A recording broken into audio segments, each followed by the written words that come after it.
So hi everybody, welcome to the Brand Muse interview series, and I'm here with my good friend, and I would like to say he's my mentor, Chris Ducker. Very amazingly talented guy. He just the drum roll of the stuff that he's done. He's the author of Virtual Freedom, a book on VAs, virtual assistants. He's the founder of the Youpreneur mastermind community. He is the author of Rise of the Youpreneur, his new book. He's also written a book previous to that, Virtual Freedom, New York Times best-selling author, and he also has a podcast, Youpreneur FM. So with that, I welcome Chris Ducker. Good to have you with us. Thank you so much. You make me feel so good and sound so accomplished. I Okay, feel like we'll stop right there. Yeah, that's the end of the interview. Let's cross it over. So on Brand Muse interview series, I talk to experts in brand strategy and design and marketing, and you definitely fit all of those bills. And I've actually even used you as an example in some of my videos on how to do personal branding right, and in particular, how to do personal brand design right. So I'd like to talk about that a little bit later, but why don't you give people just a kind of Cliff Notes version of the web of your career? Yeah, complicated web. But I like to try and simplify it actually by saying that at the very core of what I do as an entrepreneur is I'm just a problem solver. And that's what I think that we are all doing really as business builders. We're just solving people's problems. And if we do it well enough, we're blessed to be able to put a price tag on it. That's what I always say. But I mean, I started, in the publishing business back in London in the UK. I've worked in the city for many years. I've only had a few jobs in my entire life, literally, like I can count them on one hand. And I've been very blessed to have a couple of very important mentors in my life that have helped me kind of, craft my skill set as a marketer, as a sales guy. But yeah, publishing, came over to the Philippines actually in the year 2000, was working as a consultant for a couple of the large international banks over here, helping them with their telemarketing and the local sales messaging and things like that. Then I set up my own firm, and back in 2004, and it kind of has just grown from there. So now we're a network of about 3 or 4 different businesses, all under the same group. We've got almost 500 employees, multi-7-figure annual revenue. I invest, I advise, I coach, I mentor, I write books. I get to speak with handsome devils like you on interviews pretty much daily. And I wish I had that. I wish I could do that.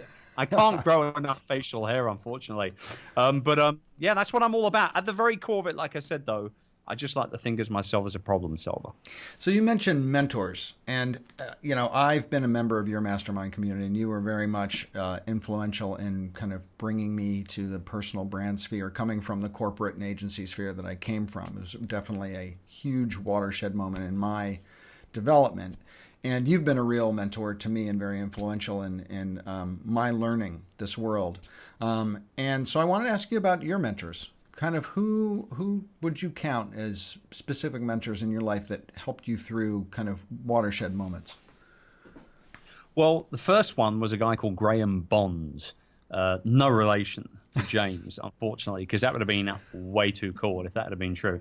But Graham was he was an old school army guy. I think I started working with him when he was in his I think he must have been in his mid to late 60s. This is your typical guy, City of London, impeccably dressed every single day, gorgeous cufflink collection, shiny shoes no matter what day it was. I mean, it's just your typical English working in the city, almost semi-retired guy. He was one of the owners, directors of the company as well. And he really honestly was my first mentor. I mean, Graham taught me everything I know about sales, about marketing, about reputation and the importance of our reputation. And he was just one of those guys that had just an incredible impact on my life, not just from a career perspective, but also I think from a personal perspective, so like my values, like what I stand for and that sort of type of thing. In fact, actually, here's a strange yet very real caveat. When when I found out that he passed away, I cried immediately, whereas it took me 6 months to cry after my dad's funeral. Now, that's not to say that I didn't love my dad or that I loved Graham more, but we just handle that kind of that mourning, very differently from one loss to another. And that was the impact that he had, like, on me, I think, as a business person. It was that strong. So Graham, number one. The second one is still very much in business, so I won't mention his name because he's got a name. He's very well known in certain industries. But this was the type of mentor where I learned all the negative stuff from, right? Like, so I look back on it, he was actually a really, really nice guy outside of business. But he was the most micromanaging, pain in the butt boss you could possibly imagine. But I learned from him how to not treat employees. I learned from him how to actually, he was incredible with personal branding. Like, he had a very strong personal brand, and he knew it, and he used it for good. But it was the way that he spent time breaking things down and all that kind of stuff. So he's really, he was a very, very important influence to me as well. And I think, there's even mentors now today which are not, there's a lot of mentorship programs nowadays where you pay for that mentoring. I don't do that. I might hire coaches from time to time in my career, certainly to handle certain problems or to come up with different strategies or whatever. But from a mentoring perspective now, I still have 2 or 3 mentors, Dan Miller from 48 Days fame, Michael Hyatt Company, and Carrie Wilkerson from, kind of known as the Barefoot Executive, but now she's really just Carrie Wilkerson. Those 3 people nowadays are kind of my 3 main kind of mentors, but they're also very close friends. So I kind of don't necessarily call them mentors, but they kind of are. They might not even know it. You know what I mean? But I think really the other one person that's been a big influence to me that I never met, that I never had the opportunity to see in person or experience in person, was Zig Ziglar. And I think a lot of people are quite surprised by that. Being a Brit, maybe if I was 20 years older and American, they might get it. But I discovered Zig when I was 15 years old, and I don't think that there's been a month or 2 that's gone by since then where I hadn't consumed some amount of Zig Ziglar, whether it be through books or audio tapes or videos or whatever. So yeah, they're kind of like the main influences, and they still remain very influential in my life today. I think that's really great to hear, and I talk a lot in my videos on my YouTube channel about constant learning, the importance of constantly being inspired, constantly getting out and opening yourself up to input, because so much of what we do now is output, right? We're always producing, we're always putting content out, but a lot of people have a hard time stopping and taking in inspiration. And so the ability to constantly learn and constantly be inspired is what makes all that output possible, right? So can you talk about how do you stay inspired? You do a lot of output, right? So of output. Yeah. But I have a lot of people helping me with the output, which is the key, right? I'm blessed to be able to have a great team of people that have, now the majority of them have been with me for a very long time, so I don't even have to really even think for myself. They kind of just tell me what I need to do. They kind of just tell me what I need to do, and I just do it, and then they get on with it, kind of thing. But it's interesting because I'm going through a little bit of a transition right now in my personal life with a move back to the UK, because I'm coming from the Philippines right now, as you know, but I'll be back in the UK in 2, maybe 3 months from now, and that's getting me thinking a lot about where my personal career will go moving forward. I'm certainly not going to be making any massive changes or whatever, but little things like actually being able to accept more keynote engagements, for example. Like, I turn down almost everyone I get now because I'm in the Philippines. I can't travel 20 hours to LA or New York, right, to do a 45-minute presentation, regardless of how much I'm getting paid to do it. It's just not the right investment of my time. So I think there's a lot of ways that you can kind of look at how you can continue to learn and how you can continue to become inspired or stay inspired. For me, really, it comes down to 2 or 3 kind of main staples. First up, I read a lot. We actually have 30 minutes of quiet time reading every day in my house, and that's for everyone. We all sit in the family room, and the kids will read, me and my wife will read, and then also at nighttime, as we're kind of winding down, myself and my wife will kind of take it in turns to read to each other, totally non-business books. So yeah. So usually when we're in the family room, I'm reading a business book of some variety, and I'll do a couple of books like that every month, generally speaking. But then at night, it'll be, I can't do any business because my brain goes into like creative mode. So it'll be either an autobiography of some variety, or it'll be a biography or some kind of fiction or something like that. Like we just finished Brother Ray, which was the Ray Charles autobiography. Unbelievable book. I'm a big Brother Ray fan. But even if you aren't a Ray Charles fan, that book, one of the best autobiographies I've ever read. Super, super good. And so we'll do that.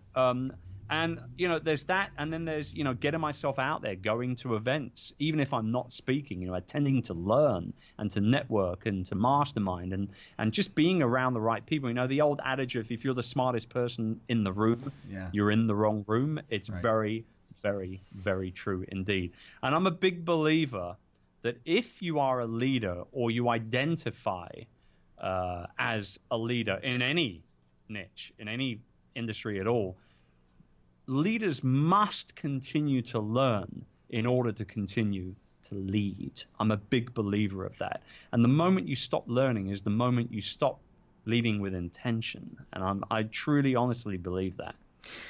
You make me think of something that's really interesting. One of the things that I loved about being in the agency business was that as a senior creative person, I worked with some of the biggest of the Fortune 100 companies, P&G, Ford, Chevron, but in very different categories, right? So I would be working with GE on jet engines, and I would be at the jet engine testing facility in the middle of, the mountains of Ohio, where they, that's cool, run 747 engines for 24 hours, and they throw a frozen turkey into it and see if it blows up. Like that's the stuff that they do there. Very cool. Anyway, and then the next month, I would be, looking at motor, interviewing people in a focus group for diesel motor oil, right? So massively different kind of categories, to food, to whatever. That's one of the things I really loved about the business. Being in the personal branding business and having your mastermind community, there's kind of the central theme of the development of the personal brand, but then what people are doing and what people are experts in are very, different. So do you have that same kind of, interest experience around the fact that so many of your, the people that you mentor are in drastically different businesses from each other? I love it. I absolutely love it.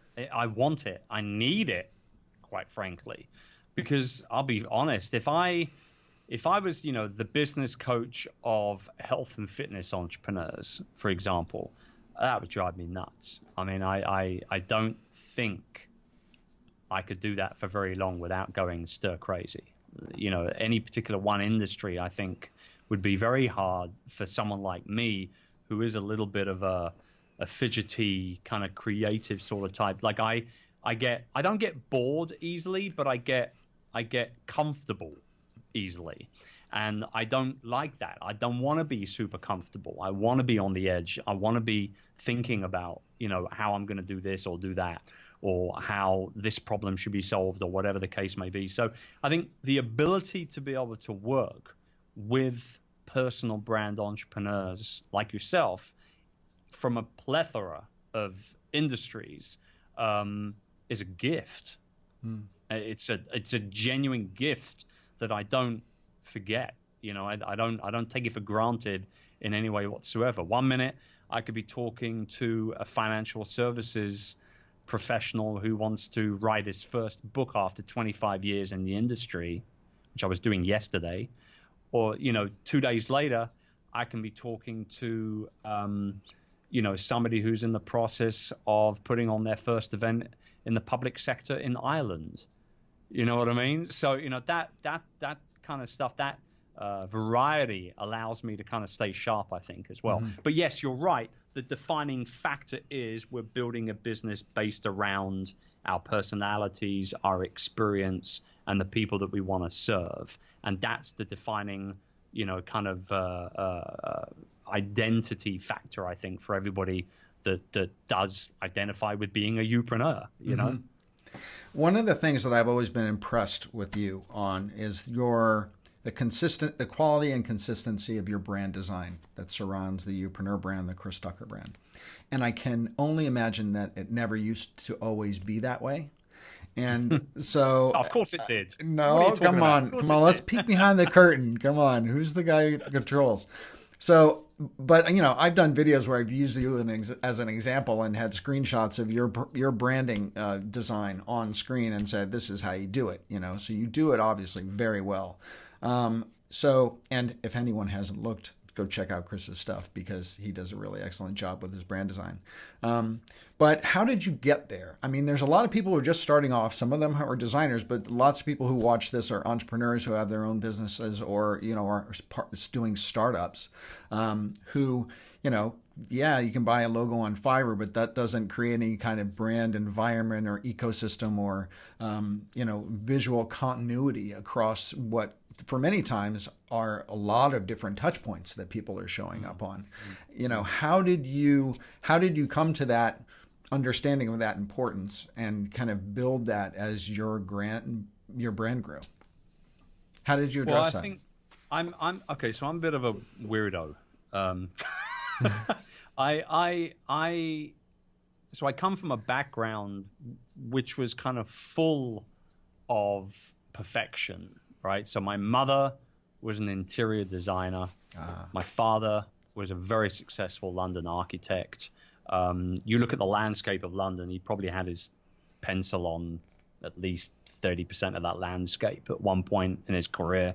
And so I was always I was used to things being visually pleasing to the eye. The house was always immaculate and beautiful and all, Laura Ashley wallpaper and all this kind of stuff. So I was I've grown up around that. And I think that probably has influenced me a little bit.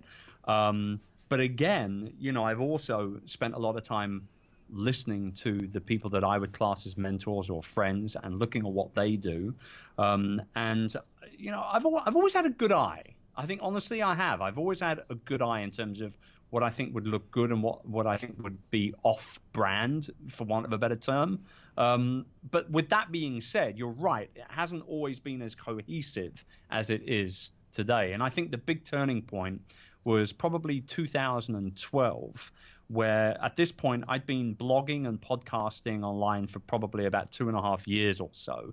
And I had gotten to the point where I'd realized that my personal brand, the brand of Chris, was becoming more well known and more respected and just looked at than the brand that I was blogging and podcasting under, which was a brand called Virtual Business Lifestyle. So I jumped a little bit on the 4-hour workweek bandwagon of, kind of lifestyle design and that sort of type of thing. And I was going through this kind of morphing kind of period of my life in 2010 after I burnt out in late 2009. And it was kind of like, follow along the journey. I'm going to live a virtual business lifestyle. I'm going to be a virtual CEO. You can have hundreds of employees and make all this money, but you don't need to be in the office 16 hours a day and all that kind of rhetoric. And people ate it up. They loved it. But I became, like I said, acutely aware of the fact that they weren't talking about the virtual business lifestyle podcast. They were just calling it Chris Ducker's podcast, or it was Chris Ducker's blog, or, whatever. And so that was when we made the shift in mid-2012, and we put everything over to the Chris Ducker kind of name at chrisducker.com. And that was when I started to really think about brand identity and colors and style and fonts and all that other stuff that I know you and your audience geek out over. And yeah, I mean, don't go to Fiverr to get your logo done. Thank you. Don't do that. My audience thanks you. Logo done either. Yeah. 99 You Designs. get what you pay for. That's all I can say. You get what you pay for. Bottom line, you're absolutely right. You can get a few bits and pieces done. Things like business cards and flyers, and if you're kind of at a, if you're on your way to an event and you need something done real fast and something's come into your mind and that would be a great postcard to give out on the seats at the beginning of my keynote. Why didn't I think about that a month ago to work with a proper designer to get them printed, to get them shipped to the hotel, blah, blah, blah, blah. What am I going to do now? Then you go to 99 Designs and turn it around in 48 hours when you're in the air traveling over. Like, I've done that before. But generally speaking, based on my experience of working with graphic designers, particularly designers who are really tuned in to brand identity and the power of that, you get what you pay for. I have spent tens of thousands of dollars working with designers and people that can genuinely shape my brand and my visual image online. And it now, like you say, it's cohesive across all platforms. So whether this is like the overall encompassing factor of everything we do from a branding perspective visually, whether you visit chrisducker.com or you find me on Twitter or Facebook or Instagram or LinkedIn or YouTube or on a webinar or in an infographic or whatever it is, the moment you find me, the next time you find me, you're going to know exactly who I am and what I'm all about immediately, because that visual kind of cue says, oh, that's the guy who uses all the dark blues and the dark grays and that really striking orange in his logo. That's the kind of stuff. And by the way, that orange has been stolen over and over and over again since I started using it in the online business space. I was a pioneer with that orange. Oh, yeah. It's on your mic stand. Look at that. It's even on your mic stand. It is. But very seriously, I think we spent a lot of time looking at that stuff and font choices and learning the importance of having a really powerful bold font at certain times, but then a slightly softer, maybe a script font at other times. And I think I've just gotten better over the years. Like now, I've even had graphic designers say to me outright, I can't work with you anymore. I can't. This whole move that 12 pixels to the left thing, that I can't. I'm a pain in the butt. I'm a pain in the butt to work with when it comes to that stuff. But it's because I know what I want and I know how I want it to look. But it doesn't mean that I'm not open to suggestion. I am. I think if you're paying somebody that kind of money to do something for you, you better be an open book to suggestions. But At the end of the day, I do know what I want.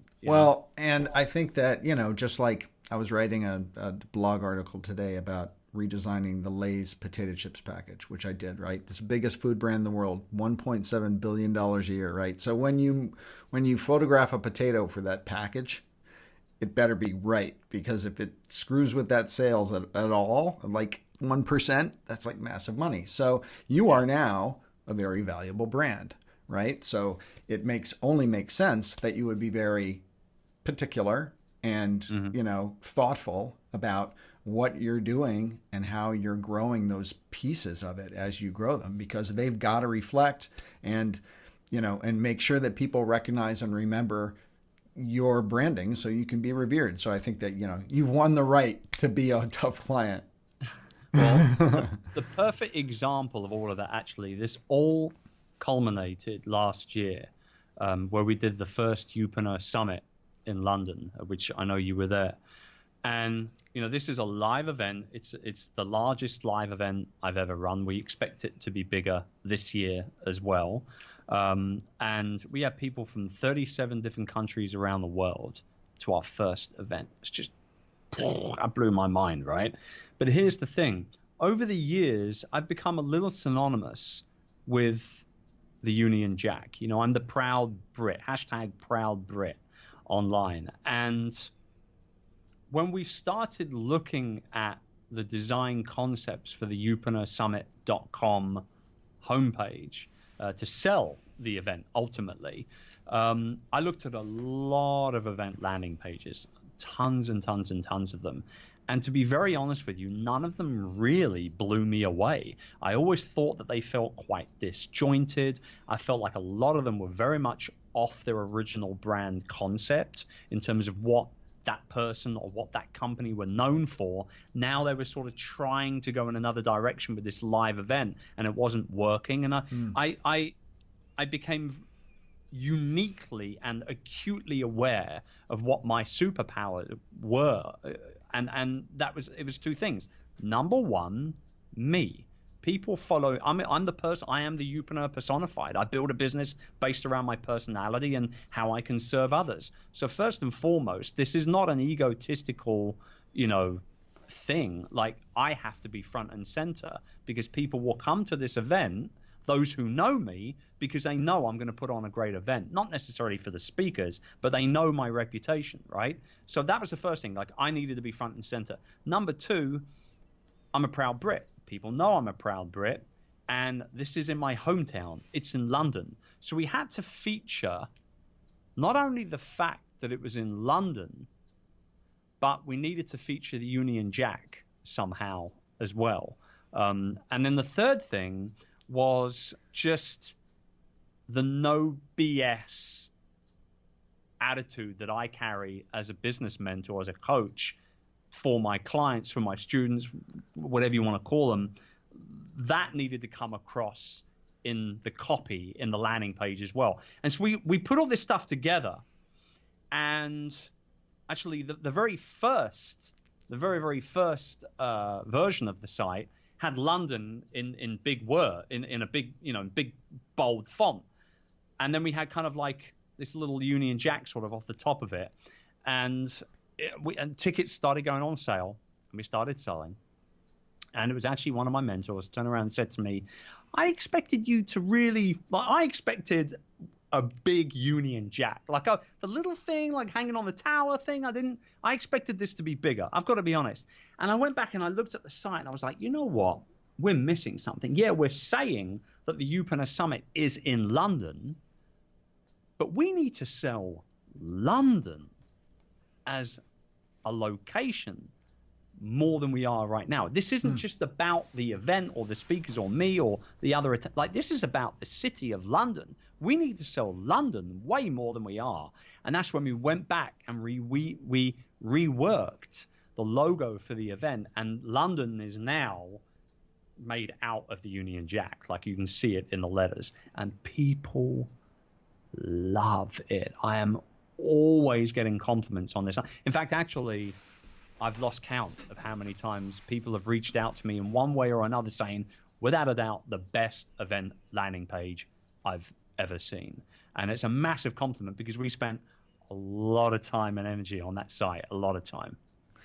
And it looks amazing. Very much context marketing. I'm all about context these days because it's all about, where the viewer is and where you're showing up is how the interaction needs to unfold. That you can't market to people or communicate with people like, on Facebook that you would on LinkedIn, that you would somewhere else, or Instagram, because context is really important.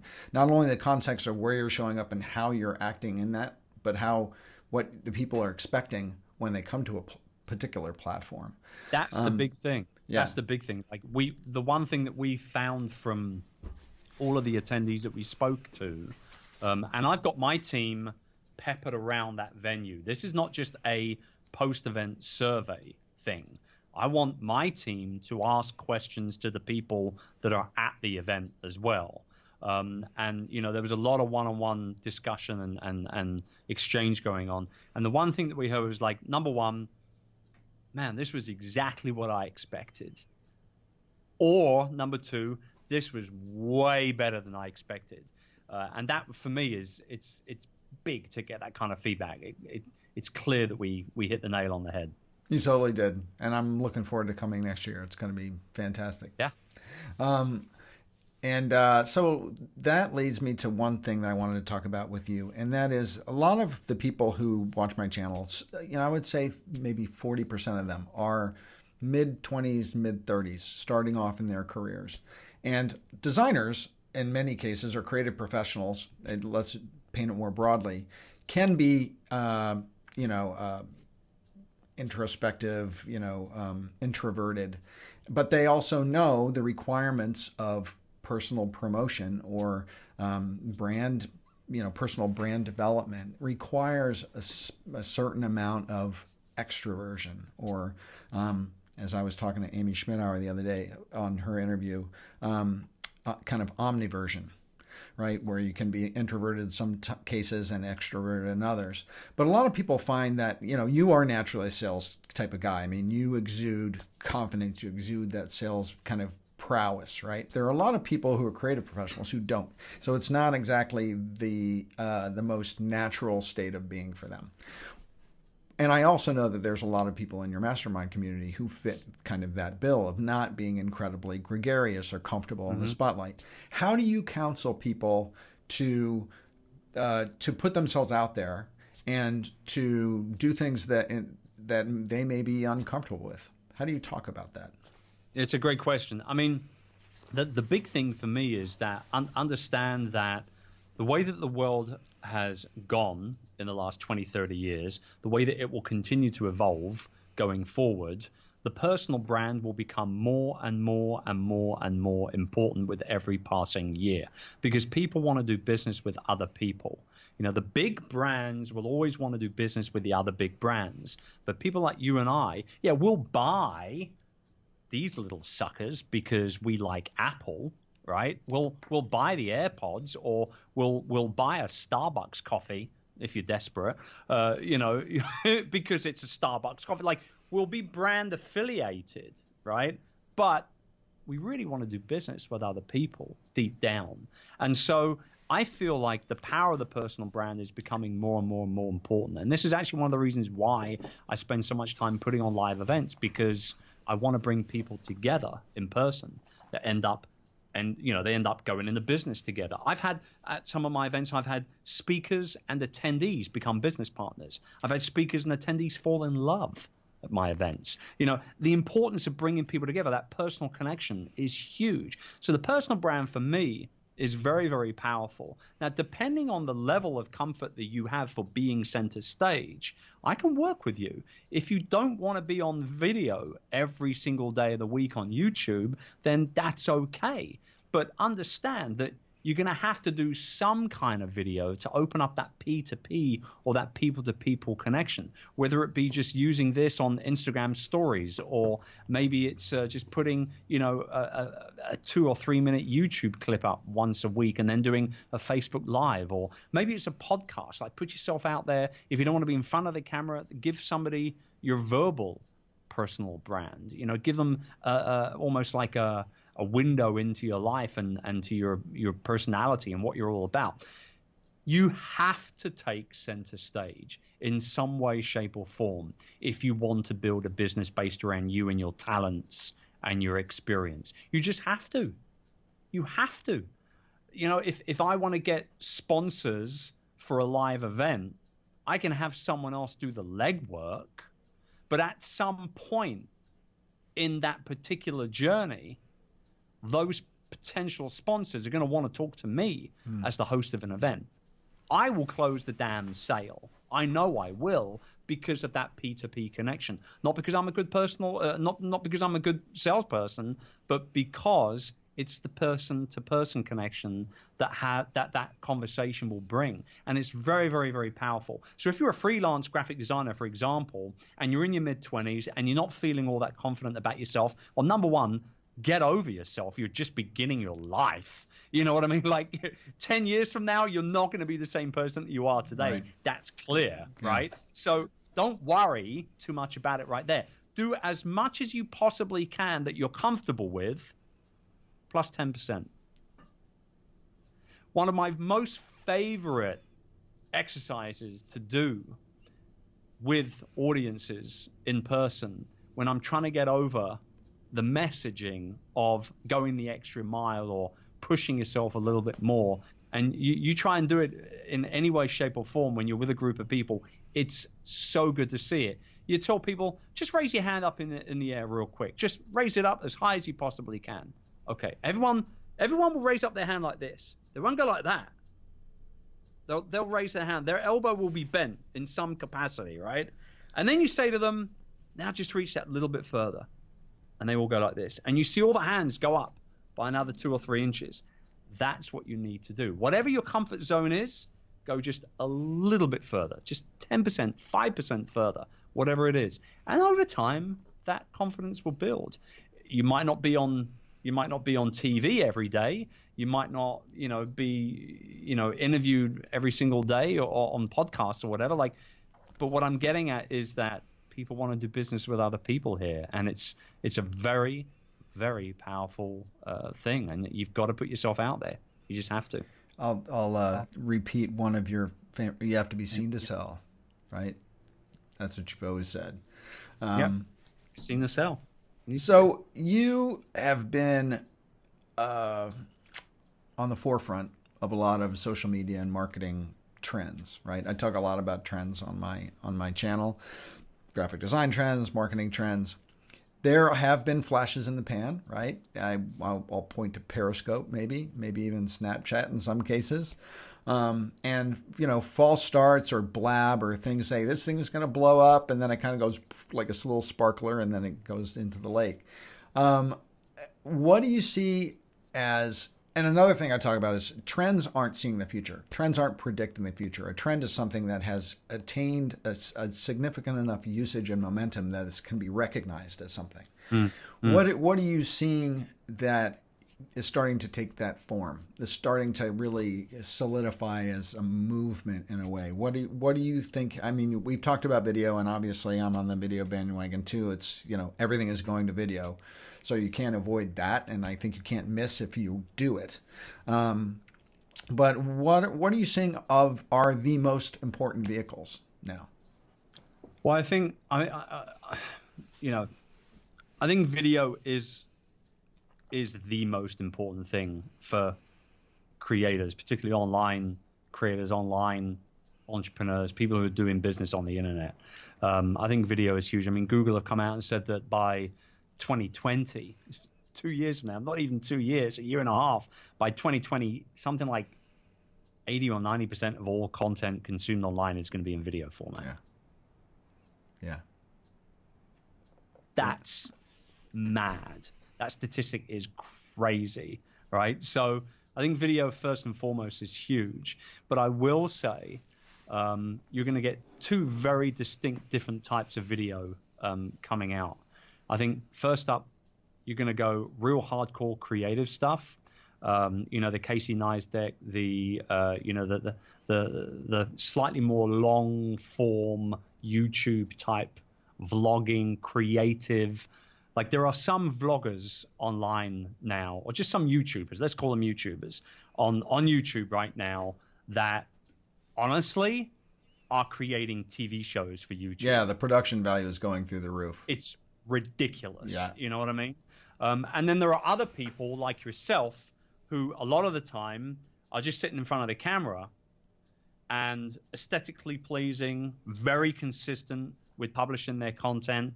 They're gaining traction. They're getting, picked up. They're getting featured. They're going viral, doing all that stuff right.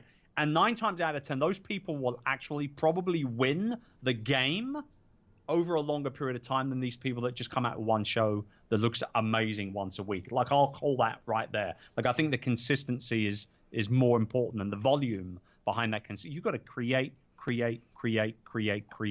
all the time, every day. That's like key, I think, when it comes to video. And then I think the flip side of that is going to be the behind the scenes stuff. It's going to be the mobile video, particularly live video. So you talk about Periscope. Periscope was huge in 2015. I jumped all over it. I absolutely loved it. It found me a community of people that I never even knew existed for me. They found me. I didn't find them. That was the power right there. It was a damn TV show in your pocket. It still is if you want it, but it's just not as big as it once was. But I think that mobile live video is going to become way, way, way more important. I think also what I use things like Instagram stories, Snapchat, that sort of stuff for is the behind the scenes stuff. Like that's the stuff that I really get excited about sharing with my audience, is the behind the scenes, because that's that P2P connection. And I get people come up to me at conferences. I'll jump off stage after doing a keynote. They're like, hey, remember that story with your dog? And, they just bring this stuff up. There's that connection there that they wouldn't have got if I hadn't have shared that behind the scenes look. Right. You know what I mean? And I think so behind the scenes is going to be very important. But I believe, though, I truly believe this, and I've been saying it for years, your hub, your online home, your website, where you publish your blog, where you embed your videos, where you host your podcast, your online home is still going to be the most important asset that you can and should be investing in as you continue to grow your business. YouTube could implode tomorrow.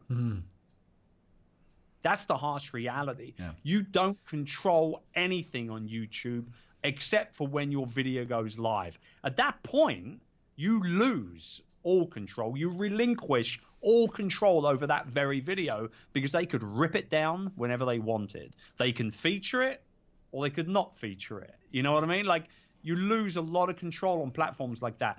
Facebook, I see people growing businesses through Facebook groups. Oh my God, so painful. So incredibly concerning. What if somebody does something wrong in that group tomorrow and Facebook shuts it down? There goes your business. Yeah. So don't build your home on rented land. Yeah. That's what I always say. Yeah. Now, but that doesn't mean that you shouldn't use these platforms to your advantage. You absolutely should, to spread your message, but understand that they could be ripped out from underneath your feet tomorrow. And that's why your home becomes your biggest asset, I believe. So trends, whatever you want to call it, definitely lots of video, definitely lots of audio, lots of podcasting, and that sort of type of stuff. But ultimately, for me, you'll see me focusing on my website. You'll see me focusing on my website, because that ain't going to go nowhere, because I control that 120%. So this has been awesome. Thank you so much, Chris. Gems and value bombs aplenty, as usual, as you would say. So thank you so much for that. And I'm going to ask you one final question. Do you have a personal manifesto or mantra that you live by? I do, actually. And it's funny you mention it, because I just talked about it on Instagram a few days ago, and the post has blown up. And it's a really easy mantra to understand, and a really, really easy manifesto to kind of just pick up and utilize for yourself. And you can't forget it, because it's only 2 words, and it's very simply just show up. That's it. You show up every single day. Show up for yourself first and foremost. Show up for your family. Show up for your customers, for your fans, your followers, your prospects, your friends, everyone. Just give a damn and show up over and over again. That's my mantra. Beautiful. And they say 80% of success is just showing up, It's true, really, though. Because a lot of people don't show up. I know. And then these are the very same people that moan and complain and whinge and whine that they're not getting what they want in life. And I'm like, well, you know what? Watch 8 hours of Netflix every day. Right, yeah. Mess around on video games all day long. Good for you. You go ahead and enjoy it. Go ahead. But don't moan when you don't have everything you want in life, because you're not chasing it down properly. You're expecting it to just land in your lap. It doesn't work that way. There's a saying that I love, which is, if you always do what you've always done, you'll always get what you always got. And, that's exactly it. You got to do something different to get something different. One of my favorite Zig Ziglar clips up on YouTube, and if you type this in, you'll probably find it pretty easily. He talks about a business as a hobby. And he says, if you treat your business like a hobby, it'll pay you like a hobby. But if you treat your business like a business, it'll pay you like a business. Oh, so good. That is so Love good. Zig Ziglar. So damn good. But it's true. And if you want things to get better, you've got to get better as well. There you go. Now that's a mantra. If you want things to get better, you got to get better. So that's perfect. Perfect way to end. Thank you so much, Chris. Appreciate your time, my friend. And next time we're going to finish up, I'm going to pull out my acoustic and you're going to get your harp and we're going to do a little blues jam on the tail end. Do that. Yeah, why not? There's always one line around there somewhere. Okay. Thanks a lot. All right, brother. Take care.